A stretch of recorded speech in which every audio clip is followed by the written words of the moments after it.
الله. بسم اللہ.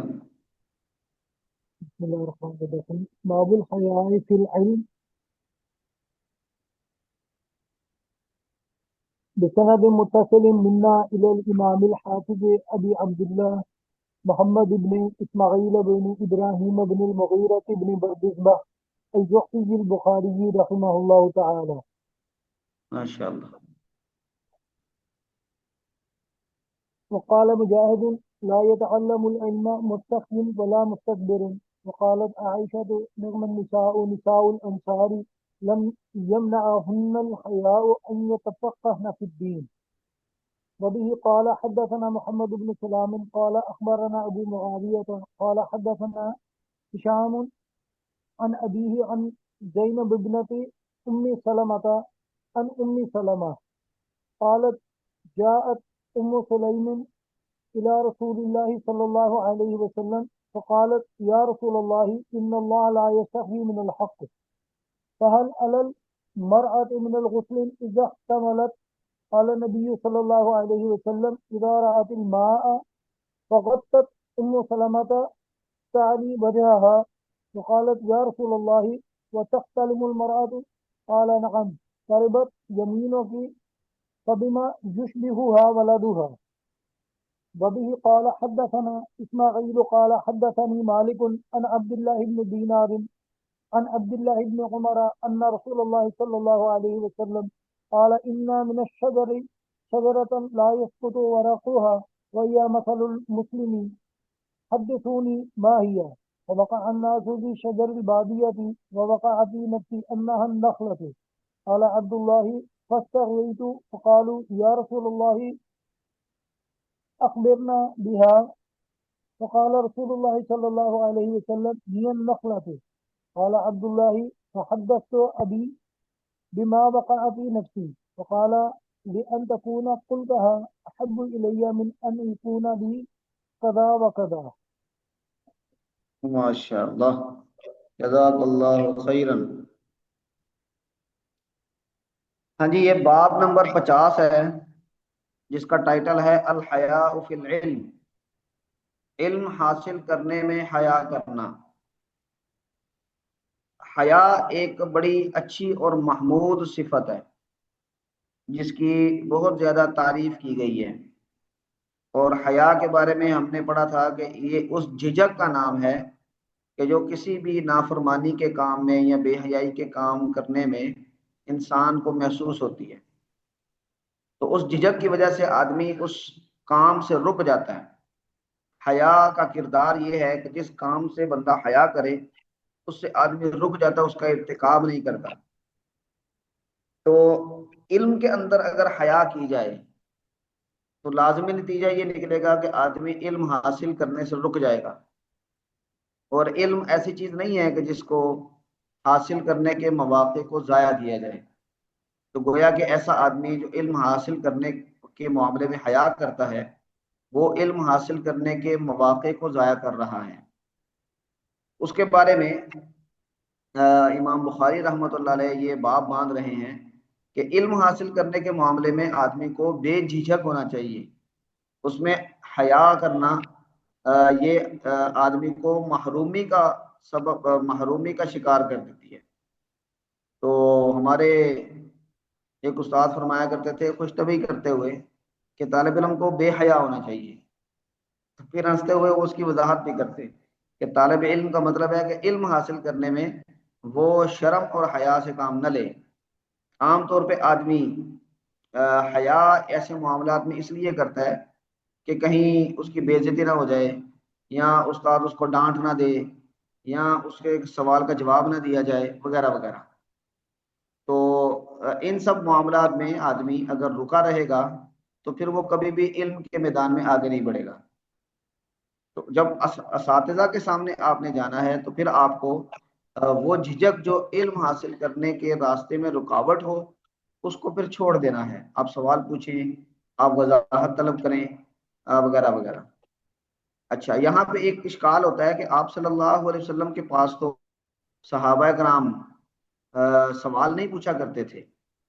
وہ آپ کے روب کی وجہ سے، آپ کی شخصیت اور وقار اور آپ کی نبوت والی حیثیت کی وجہ سے وہ خاموشی سے بیٹھتے اور بڑا ضروری سوال ہوتا تو وہ پوچھتے.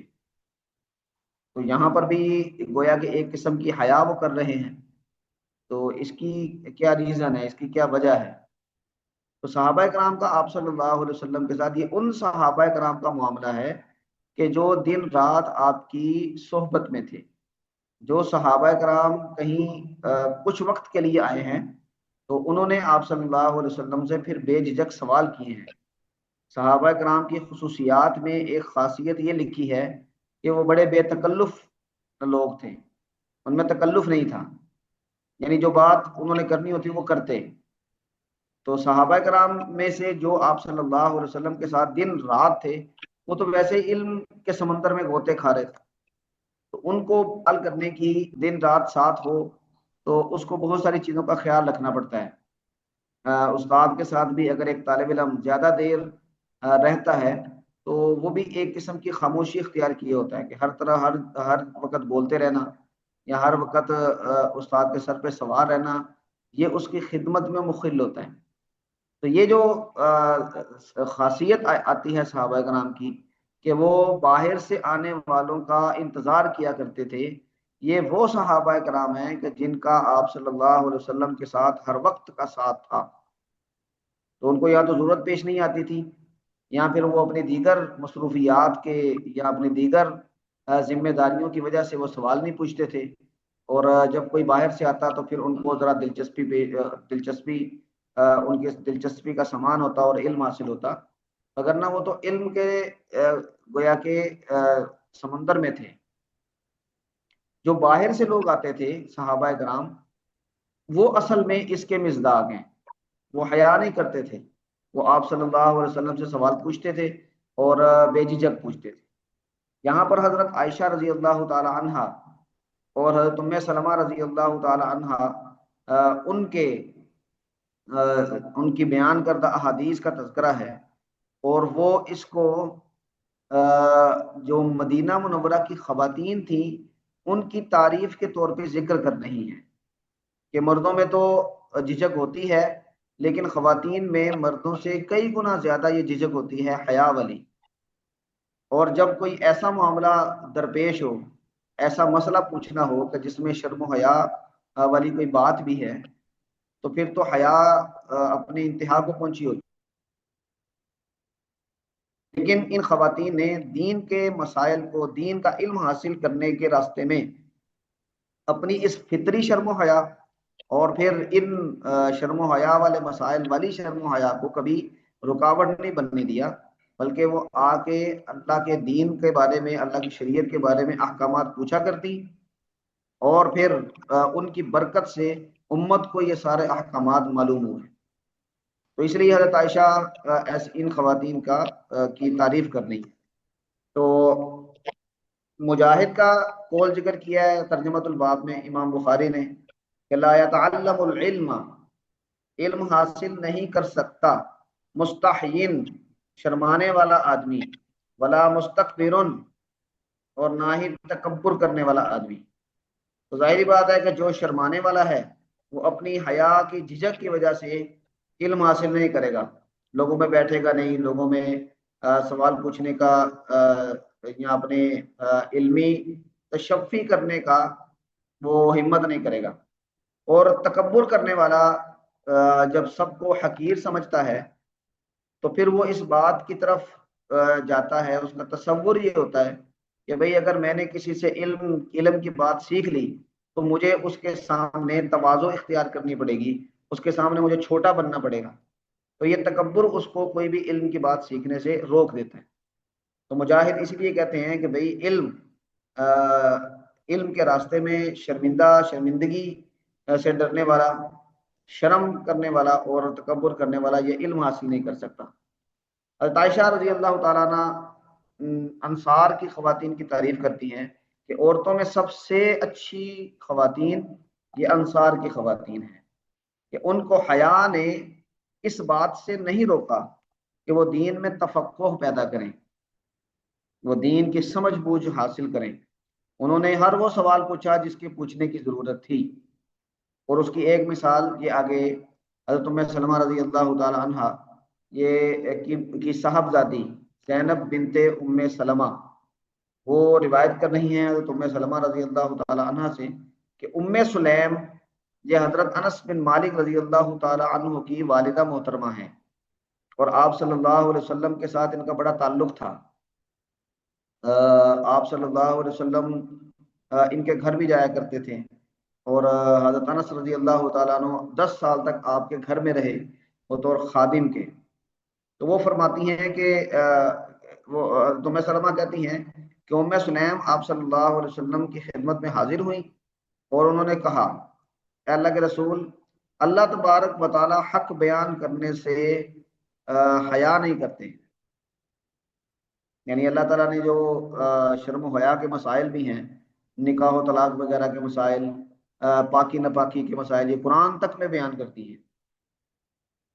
تو جب اللہ حیا نہیں کرتا ان معاملات میں، تو پھر میں کیوں حیا کروں؟ مجھے بھی کچھ ایسے مسائل درپیش ہیں جو میں آپ سے پوچھنے لگی ہوں۔ تو آپ صلی اللہ علیہ وسلم سے پھر انہوں نے براہ راست پوچھے اور یہ سوال کیا، فَهَلْ عَلَى الْمَرْأَةِ مِنْ غُسْلٍ، کیا عورت پر بھی غسل واجب ہوتا ہے اذا احتلمت، جب اس کو احتلام کی کیفیت کا سامنا کرنا پڑے؟ تو آپ صلی اللہ علیہ وسلم نے فرمایا، اذا رأت الماء، جب اس کو پانی محسوس ہو تو پھر اس پر غسل واجب ہو جاتا ہے۔ تو ام سلمہ رضی اللہ تعالیٰ عنہ بھی وہیں تھی، تو انہوں نے اپنا چہرہ ڈھانپ لیا۔ تو وہ چہرہ ڈھانپنے کی وجہ یعنی ان کی جو فطری شرب و حیا تھی کہ یہ بات آپ صلی اللہ علیہ وسلم سے پوچھی، تو پھر ام سلمہ نے آپ صلی اللہ علیہ وسلم کے سامنے یہ جملہ دہرایا، وَتَحْتَلِمُ الْمَرْأَةُ، یا رسول اللہ، اللہ کے رسول، کیا عورت کو بھی احتلام ہوتا ہے؟ تو آپ صلی اللہ علیہ وسلم نے پھر ان کو فرمایا کہ تاربت یمینک، تمہارا دایاں ہاتھ یہ خاک آلود ہو۔ یہ کسی کو گویا تھوڑی تنبیہ اور ڈانٹنے والا جملہ ہے، تاربت یداک، کہ آپ کے ہاتھ خاک آلود ہوں وغیرہ۔ تو آپ نے پھر فرمایا فَبِمَا يُشْبِهُهَا وَلَدُهَا، اس کی اولاد یا اس کا جو بیٹا یا بیٹی ہے وہ اس کے مشابہ کیسے ہو سکتا ہے، کس کی وجہ سے ہو جاتا ہے؟ تو یعنی ماں کا حصہ بھی ہوتا ہے بچے کے ولادت میں، جس طرح کے باپ کا حصہ ہے، تو اس لیے ان دونوں کے ساتھ اولاد کی مشابہت ہوتی ہے۔ تو آپ صلی اللہ علیہ وسلم نے یہ بات ارشاد فرمائی حضرت ام سلمہ۔ تو امام بخاری یہ حدیث ذکر کر کے بتا رہے ہیں کہ ام سلیم یہ خاتون ہوتے ہوئے، حیا کا پیکر ہوتے ہوئے، اس قسم کے مسائل کا علم حاصل کرنے سے یعنی باز نہیں آئیں، ان کی اس حیا نے ان کو اس علم سے روکا نہیں۔ اس کا مطلب ہے کہ علم کے راستے میں جو مرد ہے یا جو دیگر لوگ ہیں جن کا مقصد ہی علم حاصل کرنا ہے، ان کو بھی حیا نہیں کرنی چاہیے۔ آپ صلی اللہ علیہ وسلم کا معمول یہ تھا کہ جب کوئی خاتون تشریف لاتی کوئی مسئلہ پوچھنے کے لیے، تو اگر آپ ان کو بتانا مناسب سمجھتے، جیسے کہ یہاں پر بتا دیا، تو بتا دیا کرتے، اور اگر کوئی زیادہ تفصیل طلب ہوتا تو امہات المومنین کی طرف ریفر کر دیتے، خصوصاً حضرت عائشہ رضی اللہ تعالی عنہ کی طرف آپ صلی اللہ علیہ وسلم ان کو بھیج دیا کرتے۔ اور حضرت عائشہ رضی اللہ تعالیٰ عنہ کا مسئلہ پوچھتی، اگر پتہ ہوتا بتا دیتی، اور اگر نہیں پتا ہوتا تو آپ صلی اللہ علیہ وسلم سے پوچھ کے ان کو بتا دیا کرتی۔ اس کا مطلب یہ ہے کہ یہ معاملات ایسے ہیں کہ آپ نے شریعت پہ عمل کرنا ہے، دین پہ عمل کرنا ہے، اور اس میں اگر حیا درمیان میں رکاوٹ آ گئی تو یہ حیا بھی کوئی اتنی یعنی اچھی صفت نہیں تصور کی جائے گی علم کے راستے میں۔ ہاں جی حضرات علماء کرام، ہم ایک جگہ پہ ترجمہ پڑھا کرتے تھے، مجھے یاد ہے ایف ایس سی جب میں کرتا تھا تو ایک مسجد میں ایک استاد ہیں ہمارے موجود ہیں، اللہ ان کو سلامت رکھے، ان کے پاس ہم ترجمہ پڑھنے جایا کرتے تھے۔ تو وہاں پہ ہمارا ایک کلاس فیلو تھا، اس کے والد صاحب آئے شکایت لے کر، اور شکایت یہ تھی کہ میرا بچہ ابھی 9ویں کلاس کا اسٹوڈنٹ ہے، وہ بچے یعنی ہماری عمر کے تھے سارے، تو وہ یہ ان کو وہ باتیں پڑھاتے ہیں کہ جو بڑوں کے پڑھنے والی ہیں۔ تو ہمارے استاد ہے، انہوں نے پوچھا کہ کون سی باتیں؟ انہوں نے کہا جی یہ نکاح طلاق کی باتیں آپ ان کو پڑھا رہے ہیں، تو یہ تو بڑوں کے پڑھنے والی ہیں۔ تو وہ ہنس کے کہنے لگے کہ اللہ کے بندے، اگر یہ اتنی ہی بعد میں پڑھانے والی ہوتی تو اللہ تعالیٰ جو پہلا سپارہ سورۃ البقرہ ہے وہاں پر ان کو کیوں بیان کرتا؟ میں تو قرآن پڑھاتا ہوں ترتیب کے ساتھ، تو اس میں سورۃ البقرہ میں یہ ساری باتیں اللہ تعالیٰ نے ایک تفصیل کے ساتھ لکھی ہیں، تو وہ بھی پھر ساتھ ہی آتی ہیں۔ تو یا تو آپ اللہ سے یہ کہہ دیتے کہ یا اللہ ذرا آخر پہ رکھو تاکہ بچوں کو ذرا بڑے ہو جائیں تو پھر پڑھیں۔ تو ایسے معاملات میں حیا یا شرم اس کو یعنی آڑے آنے دینا اور علم حاصل کرنے میں رکاوٹ سمجھنا یہ کوئی اچھا یعنی معاملہ نہیں ہے۔ اس میں جو دوسری روایت ہے وہ وہی ہے جو پہلے بھی 2-3 دفعہ گزر چکی ہے، حضرت عبداللہ ابن عمر رضی اللہ تعالیٰ عنہ کی، کہ آپ صلی اللہ علیہ وسلم نے ایک درخت کے بارے میں پوچھا تو آپ نے فرمایا کہ بتاؤ کون سا ہے؟ تو جو لوگ تھے وہ ارد گرد کے درختوں کے بارے میں بتانے لگے، اور عبداللہ کہتے ہیں کہ مجھے پتا چل گیا تھا کہ یہ ایک کھجور کا درخت ہے، لیکن فاستحییت، مجھے حیا آئی۔ تو آپ صلی اللہ علیہ وسلم نے جو فرمایا کہ ہی النخلہ، تو پھر کہتے ہیں کہ میں نے حدثت ابی بما وقع فی نفسی، میں نے اپنے والد صاحب کو بتایا جو میرے دل میں جواب آیا تھا اس کے بارے میں۔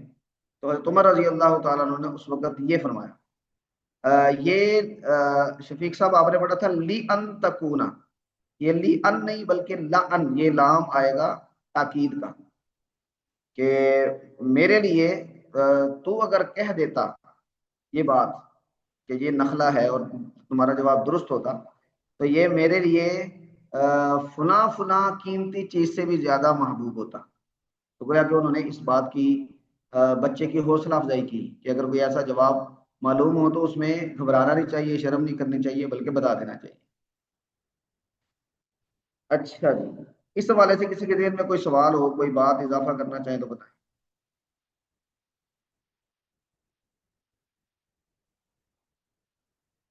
اچھا چلیں سر اگلی روایت جیسے آپ پڑھیں۔ کہہ رہے ہیں نا کہ وہ جی جی ایک فادر جو تھے وہ شکایت لے کے آئے، تو میں چونکہ بایو پڑھاتی تھی تو ایڈز میں وہ اس کی ڈیٹیل میں نے بچوں کو زنا کے بارے میں اور ہومو سیکشولیٹی وہ سارا بک میں بھی لکھا ہوا تھا، میں نے بھی کچھ بتا دیا قرآن اور حدیث کے حوالے سے۔ تو ایک ٹیچر جو ہے وہ میڈم کے پاس چلی گئی کہ یہ تو بچوں کو بڑی غلط باتیں بتاتی ہیں، تو اس پہ تو آپ کا اسکول بند ہو سکتا ہے۔ میڈم نے مجھے بلایا، میں نے کہا میڈم پھر یہ اگر ایسی باتیں تو یہ قرآن میں اللہ تعالیٰ نے کیوں لکھی ہیں؟ وہ کہتی ہیں جی نہیں بچوں کو نہیں بتانی چاہیے۔ میں نے کہا ہمارے بچوں کو تو چلے بہت بعد میں سمجھ آتی ہے، عربوں کے بچے تو بچپن میں ان کو سمجھ ہوتی ہے کیونکہ یہ سارا عربی میں ہے اور ان کی زبان ہی عربی ہے۔ پھر وہ چپ ہو گئی۔ ہاں، یہ یورپ میں باقاعدہ سیکس ایجوکیشن کے نام سے یہ اسکول کے نصاب میں چیزیں شامل ہیں، تو وہ جس مقصد کے لیے پڑھتے ہیں وہ مقصد ٹھیک نہیں ہے، لیکن کچھ چیزیں بچوں کو شروع میں بتا دینا یہ مفید ہوتا ہے۔ ہاں جی، اگلی روایت پڑھیں جی شفیق صاحب۔ باب من استحيا فأمر غيره بالسؤال. وبه قال حدثنا مسدد قال حدثنا عبد الله بن داود عن الأعمش عن منذر الثوري عن محمد بن الحنفية عن علي قال كنت رجلا مذعا فأمرت المقداد أن يسأل النبي صلى الله عليه وسلم فسأله فقال فيه الوضوء. جی، باب کا ٹائٹل یہ ہے کہ جو آدمی خود شرم محسوس کرے اور ضروری سوال کسی اور کو کہہ کے پوچھ لے، ہمارا غیرہ ہو، دوسرے آدمی کو کہے بھی سوال پوچھنے کا، اصل مسئلہ ان کا اپنا ہے لیکن وہ کسی وجہ سے جھجک رہے ہیں، لیکن اس سے مسئلہ ضروری ہے اس لیے کسی اور کو کہہ کے تو اپنے لیے علم حاصل کرنے کا ذریعہ بنا رہے ہیں۔ تو یہ علی رضی اللہ تعالیٰ عنہ نوجوان آدمی تھے، تو وہ کہتے ہیں کہ رجلاً مزاحً، میں مزی والا آدمی تھا۔ تو یہ مزی اور بدی یہ دو اصطلاحات ہیں جو ہم کتاب الطہارہ میں پڑھتے ہیں۔ تو اس میں ایک بیماری ہے اور ایک شہوت کے غلبے کی وجہ سے یعنی کچھ قطروں کا نکل آنا ہے، جو نہ ہی آپ کہہ لیں کہ انزال کی قبیل سے ہے اور نہ ہی پیشاب کی قبیل سے۔ تو کنتو رجلا مزاحا، تو میں یعنی مجھے مزی کا زیادہ مسئلہ تھا، تو اب آپ صلی اللہ علیہ وسلم سے، آپ گھر کے بڑے بھی ہیں، آپ نبی بھی ہیں، لیکن مسئلہ بھی پوچھنا ہے۔ تو وہ کہتے ہیں فَأَمَرْتُ الْمِقْدَادَ، میں نے مقداد سے کہا کہ وہ نبی کریم صلی اللہ علیہ وسلم سے یہ مسئلہ پوچھیں کہ کیا اس سے غسل واجب ہوتا ہے یا نہیں ہوتا۔ تو آپ صلی اللہ علیہ وسلم نے فرمایا کہ نہیں، اس سے غسل واجب نہیں ہوتا، اس میں وضو ہے۔ جس طرح کہ عام طور پہ وضو ٹوٹ جاتا ہے تو اس سے بھی وضو ٹوٹتا ہے، تو وضو آپ کریں گے تو یعنی طہارت حاصل ہو جائے گی۔ تو یہاں پر بھی اب حضرت علی خود شرم محسوس کر رہے ہیں، لیکن رک نہیں رہے علم حاصل کرنے سے۔ جو مسئلہ ہے اس کو پوچھا ہے انہوں نے اور کوئی نہ کوئی طریقہ اختیار کیا ہے۔ ہاں جی، اگلی روایت پڑھے جی۔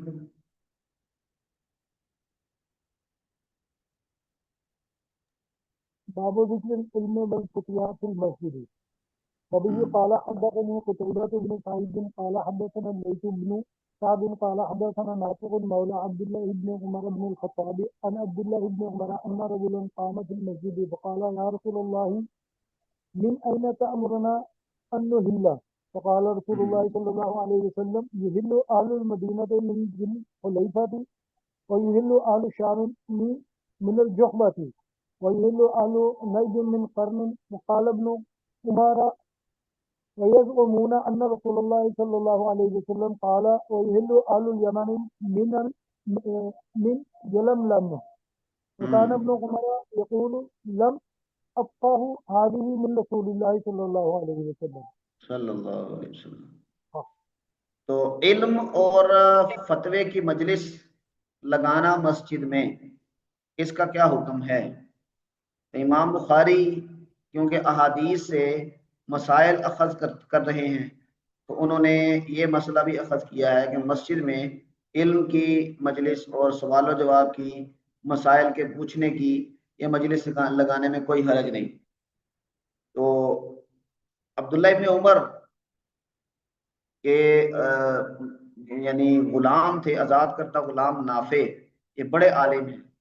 وہ حضرت عبداللہ ابن عمر رضی اللہ تعالیٰ عنہ سے روایت کر رہے ہیں کہ ایک آدمی مسجد میں کھڑا ہوا اور اس نے کہا اے اللہ کے رسول من این تأمرنا ان نحل، ہمیں آپ کہاں سے تلبیہ پڑھنے کا، احرام کی نیت کرنے کا، لبیک اللہم لبیک، یہ تلبیہ پڑھنے کا حکم دیتے ہیں؟ تو آپ صلی اللہ علیہ وسلم نے فرمایا یحل اہل المدینہ من ذی الحلیفہ، اہل مدینہ یعنی مدینہ کی طرف سے آنے والے لوگ یہ ذی الحلیفہ پر احرام باندھیں گے اور تلبیہ پڑھیں گے۔ اور ویحل اہل الشام من الجحفہ، اہل الشام جحفہ سے اور اہل نجد قرن سے، یہ 3 میقات ہو گئے۔ اور قال ابن عمر، حضرت عبداللہ ابن عمر فرماتے ہیں کہ لوگوں کا یہ خیال تھا کہ رسول اللہ صلی اللہ علیہ وسلم نے یہ بات بھی فرمائی وَيُحِلُّ أَهْلُ الْيَمَنِ مِنْ یلملم، کہ یمن کی طرف سے آنے والے لوگ یہ یلملم سے، یلملم کے مقام سے آگے احرام باندھ کر جائیں گے، یعنی یہاں پر احرام باندھ کے تلبیہ پڑھیں گے۔ لیکن ساتھ ہی عبداللہ ابن عمر یہ وضاحت کر رہے ہیں لم افقہ هذه من رسول اللہ، کہ مجھے آپ صلی اللہ علیہ وسلم سے یہ والا جملہ یہ یاد نہیں ہے، یعنی اہل یمن کا جو میقات ہے آپ نے یہ بیان فرمایا ہو، مجھے یہ یاد نہیں ہے۔ تو اس کا مطلب ہے کہ 3 میقات ان کو یاد تھے اور چوتھا انہوں نے دیگر لوگوں سے سنا تھا، تو اس کی وضاحت کر رہے ہیں کہ میں نے براہ راست نہیں سنا، اگر سنا بھی ہے تو مجھے یاد نہیں ہے، لیکن یہ دیگر لوگ ایسا ہی کہتے تھے۔ تو یہاں پر یہ ساری باتیں مسجد میں ہوئی ہیں، اس کا مطلب ہے کہ مسجد میں اس طرح کی محافل لگانا، دین کی بات سیکھنے سکھانے کی، علم کی بات کرنے کی اور سوال و جواب کی، فتویٰ پوچھنے کی، تو یہ بالکل درست اور جائز ہے، اس میں کوئی حرج نہیں۔ ہاں جی، کتاب العلم کی آخری حدیث ہم پڑھنے لگے ہیں۔ یہ تو ہماری میقات ہے۔ آصف صاحب کون سا، یہ لملم؟ جی سر، جی جی یہ لملم ہمارا میقات ہے۔ جی شفیق صاحب بسم اللہ کریں جی۔ باب من اجاب السائل باكثر مما سأله وبه قال حدثنا آدم قال حدثنا ابن ابي ذئب عن نافع عن ابن عمر عن النبي صلى الله عليه وسلم وعن الزهري عن سالم سالم عن ابن عمر عن النبي صلى الله عليه وسلم إن رجلا سأله ما يلبس المحرم فقال لا يلبس القميص ولا العمامة ولا السراويل ولا البرنس ولا ثوبا مسه البرص أو الزعفران فإن لم يجد النعلين فليلبس الخفين ويقطعهما حتى يكون تحت الكعبين. ماشاء اللہ. ہاں جی، یہ ٹائٹل یہ ہے مسجد میں کرسی لگانے کا کیا حکم ہے. مولانا اطہر صاحب پوچھ رہے ہیں کہ مسجد میں کرسی لگانے کا کیا حکم ہے. دیکھیں، کرسی لگانے کا جو ٹرینڈ ہماری مساجد میں اب آہستہ آہستہ بڑھتا جا رہا ہے، تو اس کے ضمن میں کچھ علماء اس پر تنقید کر رہے ہیں کہ یہ مساجد میں جن لوگوں کو عذر نہیں بھی ہوتا وہ بھی کرسی پر بیٹھ کر تو نماز پڑھنے لگے ہیں. اور خاص طور پہ وہ کرسیاں کہ جن کے اوپر یعنی آپ کرسی پہ بیٹھے ہیں اور سامنے کوئی تختی لگی ہوئی ہے سٹینڈ بنا کے اور لوگ اس پر سجدہ کر رہے ہیں، تو ایسی کرسیوں پر زیادہ تنقید ہے. تو پہلی بات تو یہ ہے کہ دیکھیں، عذر کی حالت میں اشاروں سے بیٹھ کے لیٹ کے نماز پڑھنے میں کوئی حرج نہیں. تو اگر کسی آدمی کو عذر ہے اور وہ کرسی پہ بیٹھ کے نماز پڑھ رہا ہے تو اس میں اس پر کوئی تنقید کرنے کا کوئی جواز پیدا نہیں ہوتا. تو بالکل ٹھیک کر رہا ہے، اللہ کی دی ہوئی رخصت سے وہ فائدہ اٹھا رہا ہے اور اللہ نے اس کو اجازت دی ہے. تو اس پر یہ اعتراض کرنا کہ تم کرسی پر کیوں بیٹھے ہو، اس پہ یہ کہنا ہٹے کٹے تھے ابھی تک چل کے آ رہے اور یہ اور وہ، تو اگر اس کو عذر ہے تو بہرحال اس کو اس کی اجازت دی گئی ہے. ہاں، عذر کیا ہے؟ عذر اتنا ہے کہ وہ کرسی پر بیٹھ کر پڑھے، تو اس میں اصل ذمہ داری تو اسی آدمی کی ہے جس کو عذر ہے. وہ دیانتداری کے ساتھ اس بات کا فیصلہ کرے کہ ہاں میں واقعی اس عذر کی حالت میں ہوں کہ مجھے اس رخصت سے فائدہ اٹھانا چاہیے. لیکن کیونکہ ابھی مساجد میں ایک تو کرسی پر بیٹھ کر نماز پڑھنے والوں کی آہستہ آہستہ پھر کثرت ہو جاتی ہے اور کچھ غیر عذر کے لوگ بھی انہیں استعمال کرتے ہیں، جس کی وجہ سے لوگ کچھ چی بجے بھی ہوتے ہیں اور ان کو اعتراض پیدا ہوتا ہے. تو اس میں مولوی صاحب ان کی ذمہ داری بنتی ہے کہ مولوی صاحب ان مسائل کو تھوڑا تھوڑا مناسب انداز میں بیان کرتے رہیں. مناسب انداز میں اس لیے کہہ رہا ہوں کہ یہ ایک بہت ضمنی سا مسئلہ ہے، بہت ضمنی سا. اگر کوئی آدمی بغیر عذر کے بھی کرسی پہ نماز پڑھ رہا ہے تو ٹھیک ہے، اللہ جانے وہ جانے، آپ اس کو لٹھ لے کے اس کے پیچھے پڑھ دیں اور اس مسئلے کو اتنا بڑھا دیں کہ ساری مسجد کا ماحول ہی خراب ہو جائے، تو یہ بالکل نامناسب بات ہے. تو حکمت عملی کے ساتھ مولوی صاحب کی یہ ذمہ داری بنتی ہے کہ ان مسائل کو مناسب انداز میں بیان کر دیں، اور یہ بھی نہیں کہ روزانہ ہی بیان کرتے رہیں، کسی وقت موقع بنے تو کر دیں وگرنہ معاملات چلنے دیں. مسجد جھگڑے کی جگہ نہیں ہے، مسجد اللہ کا گھر ہے، لوگوں کے لیے سکون کا باعث ہونی چاہیے. بس یہ اتنی سی بات اس میں کافی ہے، وگرنہ لوگ خود بھی سمجھدار ہوتے ہیں. اگر لوگوں کو آپ ان کے حالت پہ چھوڑ دیں گے، ان کو تھوڑی آزادی دیں گے تو وہ خود بھی بہت ساری چیزیں مینج کر لیں گے. ہاں جی اطہر بھائی. جی ٹھیک ہے جی. اچھا، یہ آپ نے پوچھا کچھ باقاعدہ سیمینار مسجد میں اما کرسی بھی دیکھنے کو ملا ہے، اس میں کیا رائے ہے؟ کوئی حرج نہیں ہے. اگر مسجد میں کسی سیمینار کا انعقاد کیا گیا ہے اور اس میں کرسیاں لگا دی گئی ہیں وقتی ضرورت کے تحت، تو اس میں کوئی حرج نہیں ہے. مسجد ایک پبلک پلیس ہے، اللہ کا گھر ہے، اور ان سب ایکٹیویٹیز کو اگر مسجد میں کیا جائے تو اس میں بہت سارے فوائد بھی ہیں. تو اس میں چھوٹی چھوٹی باتوں کی وجہ سے اگر ہم رکاوٹ ڈالیں گے تو وہ فوائد جو مسجد کی وجہ سے ہونے چاہیے تھے وہ پس منظر میں چلے جائیں گے.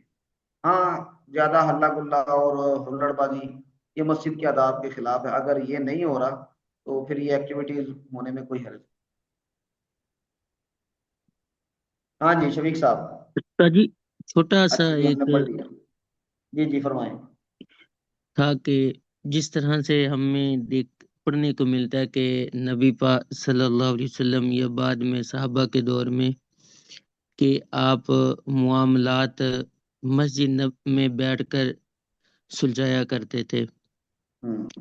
تو آج کل اگر ہمیں کوئی بھی مطلب سیاسی حوالے سے خاص کر لیں یا کسی حوالے سے بعض اوقات کچھ گفتگو کر رہے ہوں تو ایک یہ چیز ملتی ہے کہ یہ جو سیاسی گفتگو ہوتی کر رہی ہیں یہ مسجد کے ادب کے خلاف ہے. تو یہ وہ اصول کیا تھے اور آج کے حوالے سے آداب کیا ہیں، یہ تھوڑا سا مجھے اچھا الجھاؤ بڑی سا اہم ہے. بات ہے. جزاک اللہ خیرن. دیکھیں مسجد ایک کمیونٹی پلیس ہے اور آپ صلی اللہ علیہ وسلم کے زمانے میں جو سوسائٹی کی بنیادی ایکٹیویٹیز تھیں وہ ساری کی ساری مسجد میں ہوتی تھی کیونکہ آپ صلی اللہ علیہ وسلم مرکز تھے اور آپ کی نشست مسجد میں ہوتی تھی. بہت بہت کم مواقع پر ایسا ہوا کہ کسی اور جگہ پہ یہ مشورے ہوئے، بہت کم مقامات پہ. وگرنہ یہاں سے لشکر جا رہے ہیں، یہیں پہ مال غنیمت آ رہا ہے، یہیں پہ فیصلے ہو رہے ہیں، قیدیوں کو یہاں پہ رکھا جا رہا ہے، مہمان یہاں ٹھہرائے جا رہے ہیں. مہمانوں سے وہ نجران کا وفد آیا تھا عیسائیوں کا، ان کے ساتھ مناظرہ یہیں پہ ہو رہا ہے. آپ صلی اللہ علیہ وسلم مال غنیمت تقسیم کر رہے ہیں. اگر کوئی بچ گیا تو پھر آپ فرماتے ہیں کہ میں اب گھر نہیں جاؤں گا، آپ مسجد میں قیام کر رہے ہیں، عبادات ہو رہی ہیں، نوافل لوگ پڑھ رہے ہیں، راتوں کو اٹھ کے مسجد میں آ رہے ہیں. سفر کرتے ہوئے یہاں سے آغاز ہو رہا ہے اور یہیں پہ آ کے سفر کا اختتام ہو رہا ہے. یہ سب باتیں اس وقت مسجد کی آپ صلی اللہ علیہ وسلم کی مرکزیت کی وجہ سے یہ مسجد میں ہو رہی تھی. اب ظاہری بات ہے کہ آپ صلی اللہ علیہ وسلم ایک ریاست کے سربراہ ہیں تو ریاستی امور یہیں پہ سر انجام دیے جا رہے ہیں. اور لمبا عرصہ خلافت راشدہ کے دور میں اور بعد کے زمانوں میں بھی مسجد جو ہے وہ خلافت کا مرکز بنی رہی. تو بنیادی طور پہ وہاں پر سیاست کی بات کرنا، سیاست کیا ہے؟ لوگوں کی بھلائی، لوگوں کی دیکھ بھال، نظام، لوگوں کے معاملات کو دیکھنا، یہ ہے سیاست. تو اس کی بات کرنے میں کوئی حرج نہیں، مسجد میں یہ باتیں کی جا سکتی ہیں. بنیادی اصول یہی ہے، بنیادی مسئلہ یہی ہے.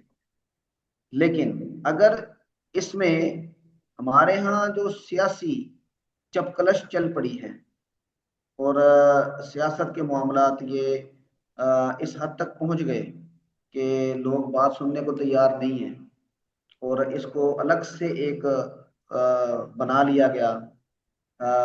مثلا ہمارے ہاں ایک جملہ مشہور ہو گیا ہے کہ بھئی سیاست اچھے لوگوں کا کام نہیں ہے. بھئی اچھے لوگوں کا کام کیوں نہیں ہے؟ پھر کون لوگ کریں گے؟ پھر آپ اچھے لوگ سائڈ پہ ہو جائیں گے تو پھر برے لوگ ہی آئیں گے. پھر آپ کو یہ گلہ بھی نہیں کرنا چاہیے کہ سوسائٹی میں یہ ہو رہا ہے، وہ ہو رہا ہے، کرپشن ہو رہی ہے یا ناانصافی چل رہی ہے. تو سیاست اچھے ہی لوگوں کا کام ہے. آپ صلی اللہ علیہ وسلم کی بخاری کی روایت ہے، آپ نے فرمایا کہ آگے آئے گی بھی کہ کانت بنو اسرائیل تسوسہم الانبیاء، بنو اسرائیل کی سیاست کے ذمہ دار وہ انبیاء تھے.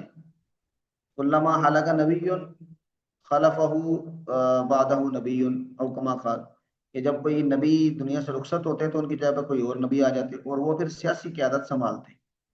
تو انبیاء سے اچھا کون ہو سکتا ہے؟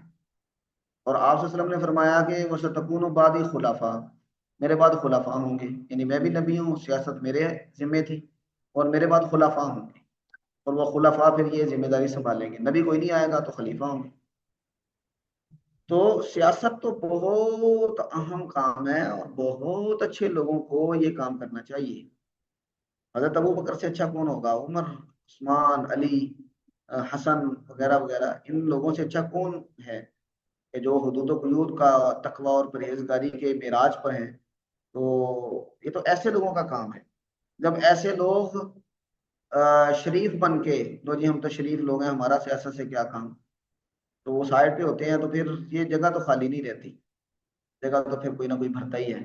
تو یہ اختیار حاصل کرنا، یہ اور پھر اس اختیار کو استعمال کرنا، یہ پھر سب کی دلچسپی کا ہوتا ہے۔ تو پھر جیسے لوگ ہم دیکھ رہے ہیں تو ویسے لوگ آ جائیں گے۔ تو مسجد میں سیاست کی بات کرنا، اگر اس میں زیادہ ہلڑ بازی اور اس میں مسجد کے آوازیں بلند ہونا تھوڑی بہت ہو جائے تو کوئی مسئلہ نہیں، تھوڑی بہت آوازیں دیکھیں، جب حضرت علی، حضرت امیر معاویہ، ان کے درمیان معاملات تھے تو وہ سارے معاملات مسجد میں ہو رہے تھے۔ حضرت امیر معاویہ بھی جب حضرت عثمان کی قمیض اور آپ کی بیوی کی کٹی ہوئی انگلیاں کوفہ وہاں شام پہنچی تو وہ مسجد کے محراب کے ساتھ لٹکائی گئی تھی، تو ٹھیک ہے، مسجد میں ہو رہے تھے سارے معاملات مسلمانوں کے، تو مسجد کو مرکز ہونا چاہیے۔ ہاں، مسجد کا احترام اور ادب وہ اپنی جگہ پہ برقرار رہے، تو اس میں کوئی حرج نہیں۔ جی مولانا اطہر صاحب۔ جی ٹھیک ہے استاد جی۔ اچھا جی، آپ لوگوں میں سے کوئی اس میں اضافہ کرنا چاہیں تو بسم اللہ کریں۔ یہ میری رائے ہے اور مجھے لگتا ہے کہ یہ ہماری تاریخ کا حصہ ہے۔ استاد جی جی جی جو آپ نے بات کی ہے بالکل درست ہے۔ ایک یہاں پر ایک اعتراض ملتا ہے کہ آج کل تو ہر ایک چیز کا ادارہ ہے، اس وقت تو کوئی ادارہ نہیں تھا۔ ہوں۔ کیا یہ ان کی لوگوں کی ریزن ویلڈ ہو سکتی ہے؟ دیکھیں، اس وقت حضرت عمر کے زمانے میں ادارے بن گئے تھے، حضرت ابوبکر کے زمانے تک ادارے نہیں تھے الگ الگ، وہ سارے کام مسجد میں ہوتے تھے۔ حضرت عمر کے زمانے میں ہی ادارے بن گئے تھے، تو پھر بھی معاملات حضرت عمر مسجد میں ہی بہت ساری مثالیں ہیں، انہوں نے لوگوں کو جمع کیا، ممبر پہ کھڑے ہوئے اور ہدایات کی، اس کی بہت ساری مثالیں ہیں۔ مسجد مرکز تھا، ہیڈ کوارٹر مسجد تھا اس وقت، خلیفہ کیونکہ ان کے ساتھ منسلک تھا، تو اس وجہ سے تو مسجد کو آپ بالکل ایک چھوئی موئی سی بنا دیں، ایک معاشرے سے کٹی ہوئی چیز بنا دیں، صرف اللہ اللہ کرنے کی جگہ بنا دیں، تو یہ کوئی مسجد کا یعنی کوئی وقار نہیں آپ کر رہے، بلکہ مسجد کو سوسائٹی سے کاٹ رہے ہیں۔ تو ہمارے ادھر ہمارے پاکستان میں دیکھیں کہ مسجد صرف اور صرف مذہبی سیاسی جماعتوں کی سیاست کی جگہ بن گئی۔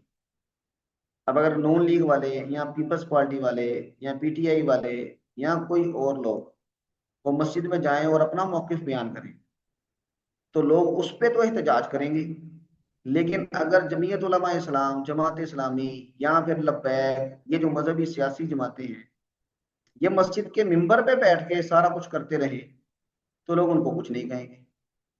تو یہ اجارہ داری کہاں سے ہے؟ کیوں دوسرے لوگ اس کو نہیں آپ یعنی اس مسجد میں بات کر سکتے، اپنی بات کر سکتے، اپنا منشور کو بیان کر سکتے، عوام کے سامنے بات رکھنی ہے تو سب کو پھر تو یہ کوئی یعنی جاگیر نہیں ہے مسجد۔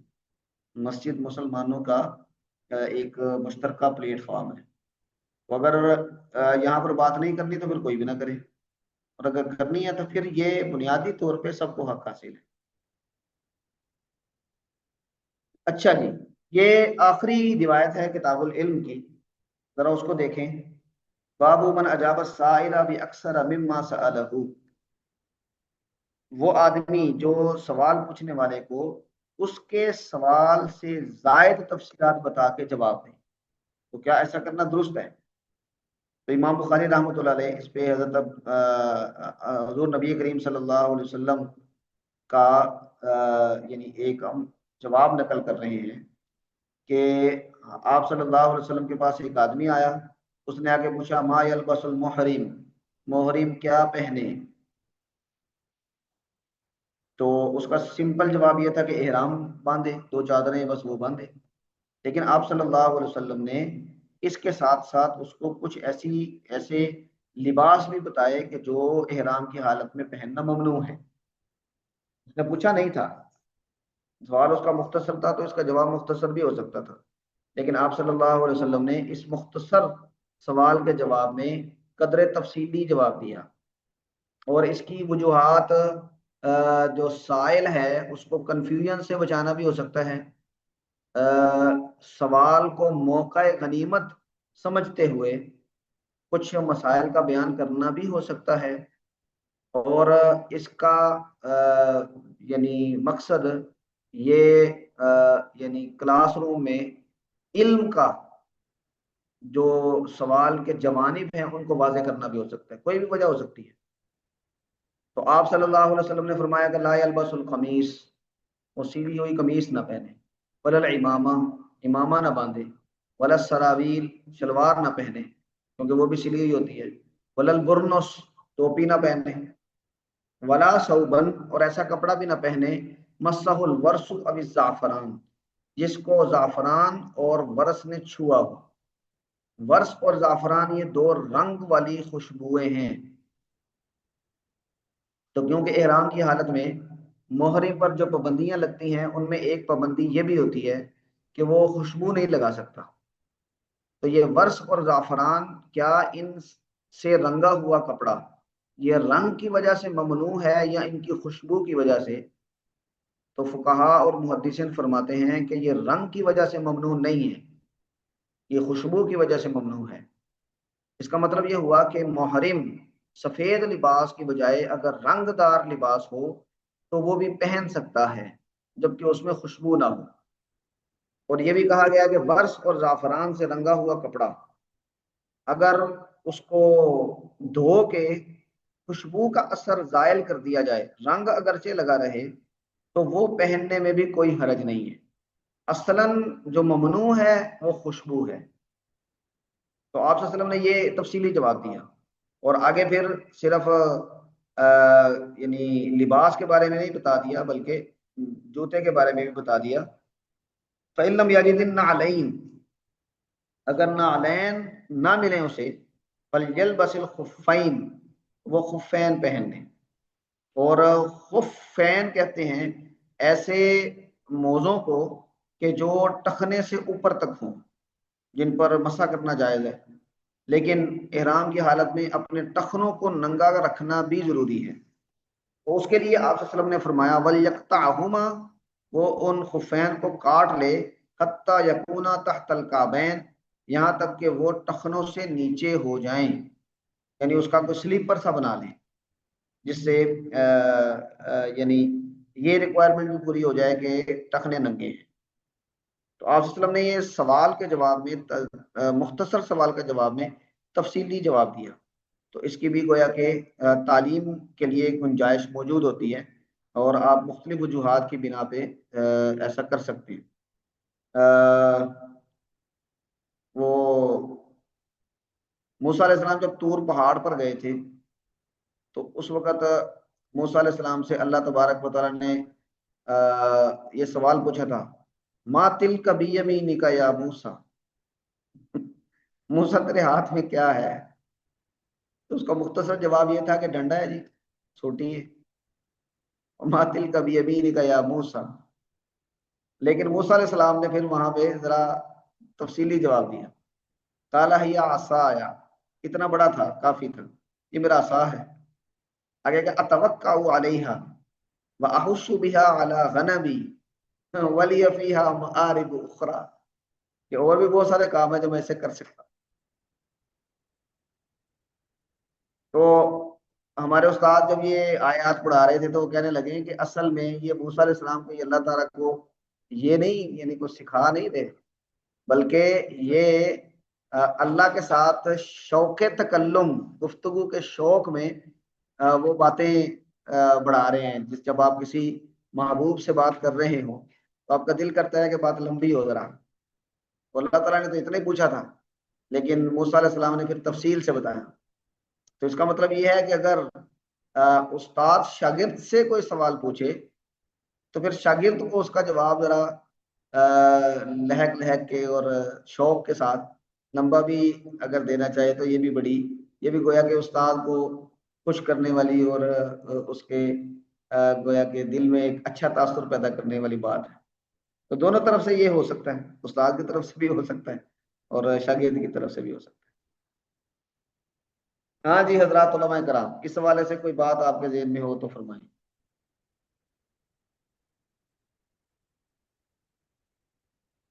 اچھا جی جی سر، ابھی تو آپ جی سیاست کی بات کہہ رہے تھے، تو یہ ہوں، جب انڈیا کے ساتھ یا ہمارا جنگ کا سلسلہ، تو تب تو ساری مساجد میں جو تھے وہ کرتے تھے سیاست کی باتیں، اور لوگوں کے اندر ولولہ پیدا کرتے تھے، ملک کی محبت بھی اور جذبہ ایمانی اس کو بڑھانے کے لیے۔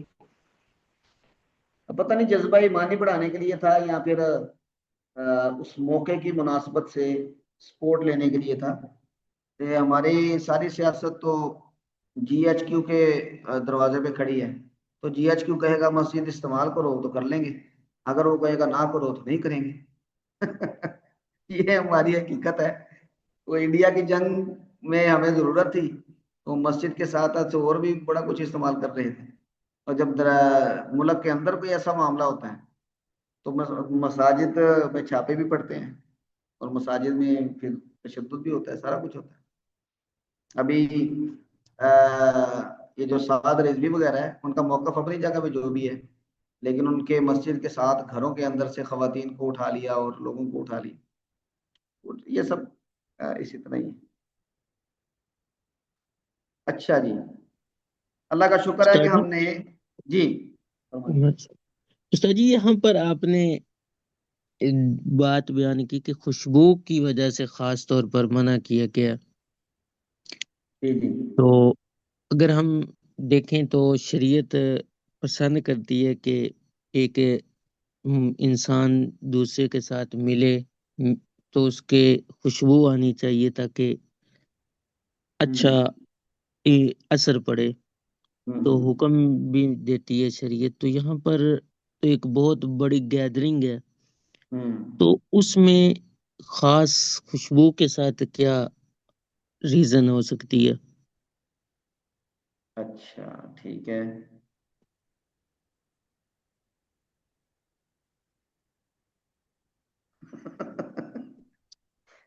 آصف صاحب کہہ رہے ہیں کہ جی ایچ کیو کے بارے میں آپ کی پوسٹیں ہیں تو آپ ہمیں یہ اللہ رحم کرے۔ چلے دیکھتے ہیں کیا ہوتا ہے۔ دیکھیں، خوشبو اور بال نہ کاٹنا، ناخن نہ کاٹنا، اور سر نہ ڈھانپنا وغیرہ وغیرہ، یہ ساری باتیں حج کے موقع پر یا احرام کی حالت میں جو کہی جا رہی ہیں، یہ اصل میں امر تعبدی ہیں۔ ہم نے اصول فقہ میں پڑھا تھا کہ امور تعبدی کہ جس میں ابدیت کا اظہار ہو، یہ سارا حج ابدیت کا اظہار ہے۔ مثلا اس پتھر کو کنکر مارنے کی کیا ریزن ہے؟ وہ میدان میں جا کے بیٹھے رہو، چاہے دھوپ ہے چاہے جو بھی ہے، تو اس کی کیا حکمت ہے؟ اور چکر لگاتے رہو کبھی ادھر کے کبھی ادھر کے، تو یہ سب ابدیت کا اظہار ہے۔ تو ابدیت کے اظہار میں یہ یعنی اس طرح کے احکامات، اس کی ریزن جو بنیادی ہے وہ تو یہی ہوتا ہے کہ اللہ کا حکم ہے، اور اللہ اپنے بندے کی ابدیت، اس کی فرما برداری، اس کی اطاعت کے جذبے کو دیکھنا چاہ رہے ہیں، اس کو بڑھانا چاہ رہے ہیں، اس کی تربیت کرنا چاہ رہے ہیں۔ تو پہلی بات تو اس حوالے سے یہ ہے، لیکن اس کے علاوہ بھی اگر اس کی کوئی حکمتیں آپ تلاش کرنا چاہیں تو کی جا سکتی ہیں کہ اللہ تبارک و تعالیٰ نے ان امور سے منع کیا ہے، اس کی کیا وجہ ہے۔ یہ اصلاً ایک تربیت ہے، اور تربیت جب آپ نے کرنی ہو تو اس میں بہت ساری ایسی باتیں بھی لاگو کر دی جاتی ہیں کہ جو عام زندگی میں ہم یعنی ان کو یعنی لاگو نہیں کرتے۔ مثلا مسجد میں اگر آپ جائیں، عام مسجد میں، تو وہاں پر تو آپ کو خوشبو لگا کے جانے کی تلقین ہے، اور کسی بدبودار چیز کو کھا کر یا ایسی حالت میں کہ آپ کے جسم سے بدبو آ رہی ہو، ممنوع ہے ایسی حالت میں جانا۔ لیکن مسجد حرام یہاں وہ جو احرام باندھ کے آپ جا رہے ہیں تو اس میں آپ کو یہ منع کر دیا گیا، تو اس میں سارے کا سارا ابدیت کا اظہار ہے، اور یہ ابدیت کا اظہار بہرحال ایک مطلوب چیز ہے۔ ہم اس کی ریزن تلاش کریں اور اس کی کوئی حکمت کریں، تو اللہ نے یہ منع تو کیا، لیکن اللہ نے یہ تو نہیں کہا کہ آپ نہائے بھی نہ، احرام کی حالت میں نہایا جا سکتا ہے، نہا لیں۔ تو وہ گیدرنگ کے اندر ان چیزوں سے بچنے کے لیے اور بھی ذرائع ہیں۔ تو میرے خیال میں تو یہ وجہ ہے۔ اطہر صاحب، جی استاد جی۔ اس طرح کے سوالات تو پھر پورے حج پہ کھڑے ہوتے ہیں۔ جی ہاں جی، کسی کے ذہن میں اور کوئی بات ہو فرمائیں۔ جی سر، سب سے بڑی بات تو یہ کہ جیسے اللہ اور اللہ کے رسول کا حکم ہے ہمیں اسی طرح ماننا ہے، اور جیسے آپ کہہ رہے ہیں کہ کوئی اور ریزن تلاش میں، تو آج کل سب سے بڑی ریزن یہ ہے کہ لوگوں کو خوشبو سے بھی الرجی ہو جاتی ہے، سانس کی۔ تو یہ دیکھیں اتنے 100 سال کے بعد لوگ اتنے سینسٹیو ہو گئے ہیں کہ وہ خوشبو بھی ان کو سانس لینے میں مسئلہ کرتی ہے۔ تو یہ بھی ہو کوئی سکتی ہے اگر ہم اس کی اس ریزن طرح کی دیکھیں۔ کئی ریزنز ہم تلاش بنا سکتے ہیں، لیکن اصل جو وجہ ہے وہ وہی ہے۔ اچھا جی، اللہ کا شکر ہے کہ ہم نے کتاب العلم آج مکمل کر لی، اور اس کی احادیث جو ہم نے پڑھی ہیں، اللہ تبارک و تعالیٰ اس میں ہمیں علم کے شوق میں مزید آگے بڑھنے کی توفیق عطا فرمائے، کہ آپ صلی اللہ علیہ وسلم کی گویا کہ علم کے ساتھ لگن لگاؤ بطور معلم کے، بطور طالب کے، یہ ہمیں ایک تصویر دکھاتا ہے یہ احادیث۔ تو اس تصویر کو ہم اپنی تصویر بنا لیں، اس کو ہم اپنے عمل میں لے آئیں، علم کے ساتھ اپنا تعلق جوڑیں، تو اللہ تبارک و تعالیٰ اس کی توفیق عطا فرمائے۔ دیکھیں، ساری مصروفیات اپنی جگہ پہ، انسان نے رزق کمانا ہے، اس نے بچے پالنے ہیں، اس نے باقی معاملات کرنے ہیں، لیکن علم کے ساتھ جس آدمی کا تعلق رہا، علم دائمی ہے، ابدی ہے، تو وہ اس آدمی کو بھی پھر اللہ تبارک و تعالیٰ نے ایک دائمی یا کہ صفت عطا فرمائی۔ اور ہم جو حدیث پڑھتے ہیں صدقہ جاریہ والی، اس میں ایک علم ہے کہ ایک آپ نے علم کسی کو سکھایا ہے، جب تک اس علم سے فائدہ اٹھایا جاتا رہے گا، وہ آگے منتقل ہو کے لوگوں کو فائدہ دیتا رہے گا، تو آپ کا صدقہ جاری ہے۔ اور ہمارے ایک استاد فرمایا کرتے تھے کہ سب سے آسان اور سب سے دیر پا صدقہ جاریہ یہ علم کا صدقہ ہے۔ اس کے لیے اپنا حصہ اس میں سے لے لینا، اس کے ساتھ اپنا تعلق جوڑنا، یہ بڑا یعنی غنیمت کی بات ہے۔ اور دوسرا فائدہ ہمارے ایک استاد ہیں وہ فرمایا کرتے تھے کہ دیکھو، علم انسان کو سطحیت سے نکال دیتا ہے۔ آپ مطالعہ کر رہے ہیں، آپ علم کے ساتھ تعلق آپ کا بنا ہوا ہے، تو اگر آپ سطحی سوچ کے مالک بھی ہیں تو تھوڑا تھوڑا آپ کی ڈیولپمنٹ ہوتی رہے گی، اور ایک وقت آئے گا کہ آپ اس سطحیت سے باہر نکلیں گے اور چیزوں کو اصل تناظر میں دیکھنے لگیں گے سمجھداری کے ساتھ، اور یہ چیز پھر آپ کی اگلی نسل میں سرایت کرے گی۔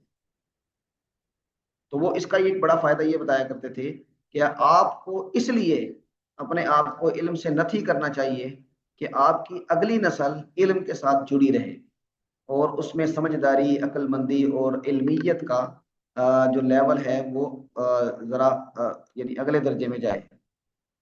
اور یہ بڑا انسانی شرف ہے کہ آدمی سمجھدار ہو، عقل مند ہو، چیزوں کو صحیح تناظر میں دیکھنے لگے۔